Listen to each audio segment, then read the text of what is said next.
أهلا بكم في تطبيق قرطاج.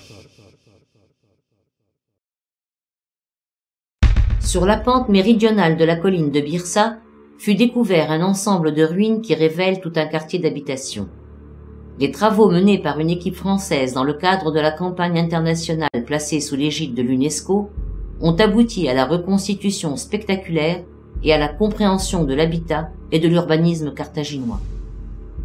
Répondant aux besoins d'une population croissante, Carthage, vers le début du IIe siècle avant Jésus-Christ, fait construire un quartier neuf, constitué de plusieurs îlots d'habitation desservis par de larges rues. Les îlots comprennent plusieurs maisons individuelles et aussi des boutiques d'artisans.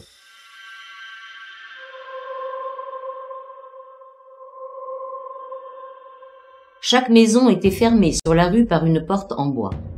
On y accédait par un long et étroit couloir conduisant à une cour centrale à ciel ouvert. Cette cour, qui laisse pénétrer l'air et la lumière, est munie d'une grande citerne, d'un puits d'accès et de diverses canalisations servant à la collecte des eaux de pluie. Sur la cour s'ouvre une grande pièce principale et dans la profondeur de la maison se trouvent de très petites chambres qui semblent, d'après leur dimension, réservées au service. Ces maisons, exiguës au sol, comportaient néanmoins un ou plusieurs étages et l'on se rendait au niveau supérieur par une série de volets d'escaliers en bois. C'est aux étages que se tenaient très certainement les chambres d'habitation proprement dites, munies parfois de terrasses ouvertes sur l'extérieur.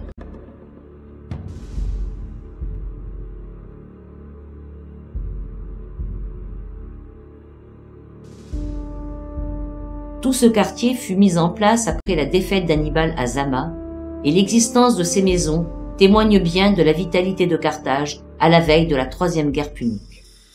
À l'intérieur de chaque îlot, on a pu reproduire en plan la subdivision de chacune des demeures qui se répètent, parfois avec de légères variantes.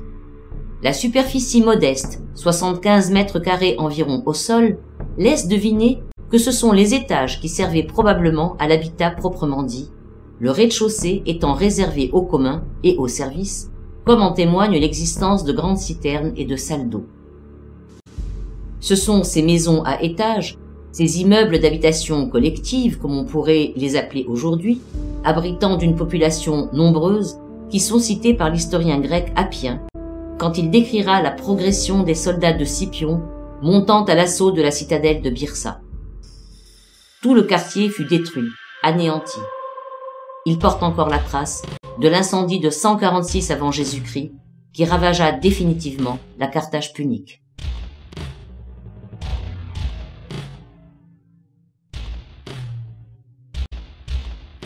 Trouvées en milliers d'exemplaires dans les nécropoles carthaginoises, les stèles funéraires, sortes de blocs de pierre dressés verticalement au-dessus de la sépulture, offrent toute une gamme de renseignements au sujet de la population, de ses rites et de ses croyances. À Carthage, et dès les premiers temps, dès l'époque archaïque, les nécropoles se sont déployées sur les hauteurs situées autour de la cité. Ainsi, la ville des morts dominait la ville des vivants.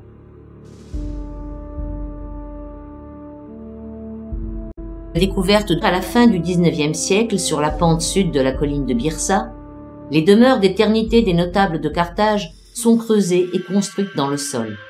On accédait à la chambre funéraire par une volée d'escalier en pierre.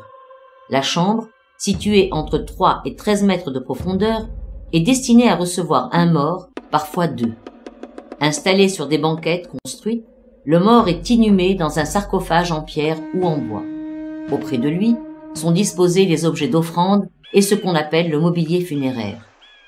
Ces tombeaux destinés à résister au temps sont construits soigneusement en gros blocs de calcaire bien appareillés.